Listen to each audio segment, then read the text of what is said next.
증여 상속받은 재산이 재산분할 대상에 포함되려면 얼마나 혼인 생활을 더 유지해야 할까 궁금하시죠? 혼인 기간이 최소 3년이다 아니면 5년이다 이렇게 딱 잘라 말할 수는 없지만요. 대개 증여나 상속을 받고 최소 이상은 살아야 그 재산도 부부 공동재산으로 포함되어 재산분할 대상이 될 수 있습니다.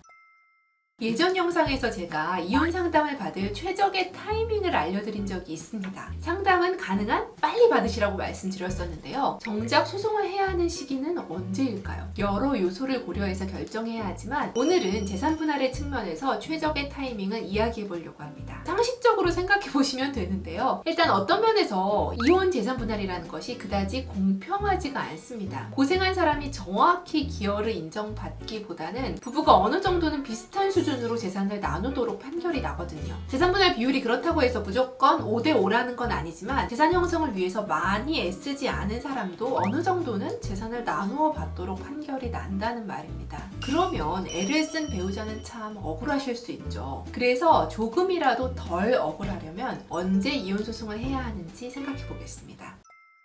첫 번째, 조만간 재산이 늘어날 가능성이 있는 분들, 예를 들면 사업이 승승장구해서 재산이 계속 늘어나고 있는 분, 부모님이 증여를 해주기로 한 재산이 상당히 있는 분, 또는 상속이 예상되는 분 등은 현재 자산을 나누어 갖도록 서둘러 이혼을 통한 재산 분할을 하는 것이 그나마 재산 분할을 최소화할 수 있는 방법입니다. 이 말인즉슨 내 재산이 늘어날 것 같은 분뿐 아니라 반대로 나의 배우자가 계속 빚만 늘려가고 있는 상황인 분도 빨리 이혼하시는 것이 낫겠죠. 그럼 두 번째, 반대로 나의 자산은 늘어날 가망이 없지만 상대방의 자산이 늘어날 가능성이 있는 경우, 예를 들면 배우자가 오랜 기간 사업을 준비해서 사업을 힘들게 꾸렸고 그 회사가 상장을 앞두고 있다거나 그동안 내 명의로 대출을 받아서 사업 기반을 꾸렸고 그 사업이 이제 안정권에 들어서 조만간 투자금을 회수하고 엄청난 수익이 날 기미가 보이거나 또는 내 배우자가 부모로부터 증여 상속받을 가능성이 있는 경우에는 이혼을 미루는 게 낫습니다. 늘어난 자산을 함께 상당 기간 유지했다면 재산 분할 대상으로 그것이 포함될 수 있으니까 이렇게 상대방의 자산이 늘어날 가능성이 있다면 이혼의 시기를 늦추라는 겁니다. 그러면 여기서 또 증여 상속받은 재산이 재산분할 대상에 포함되려면 얼마나 혼인 생활을 더 유지해야 할까 궁금하시죠? 혼인 기간이 최소 3년이다 아니면 5년이다 이렇게 딱 잘라 말할 수는 없지만요. 대개 증여나 상속을 받고 최소 3년 이상은 살아야 그 재산도 부부 공동재산으로 포함되어 재산분할 대상이 될 수 있습니다. 그렇지만 그것도 각 부부의 사정과 재산 규모에 따라 달라질 수 있다는 점 명심해 주시고요. 마지막으로 이혼 재산분할을 고민하면서 가장 많이 물어보시는 질문, 지금 재산을 좀 빼돌려 두어도 되는지, 그렇게 빼두면 재산분할 대상에서 제외되는지 궁금하시죠? 거액의 재산을 이혼을 앞두고 빼돌리는 건 이혼 소송 중에 대부분 다 드러납니다. 예를 들면 이혼을 2023년 5월에 한다고 했을 때 그때로부터 약 3년 전인 2022년 이후의 금융거래 내역은 전부 열람할 수 있거든요. 은행 거래 내역을 다 볼 수 있다는 말인데요. 물론 빼돌린 것이 드러난다고 해서 그 돈이 그대로 재산분할 대상에 포함되는 것은 아니지만 빼돌린 정황이 확인되면 재산분할 비율을 정할 때 빼돌린 측은 불리하게 판단됩니다. 그래서 어떻게 하라는 건가요? 재산을 그대로 두라는 건가요?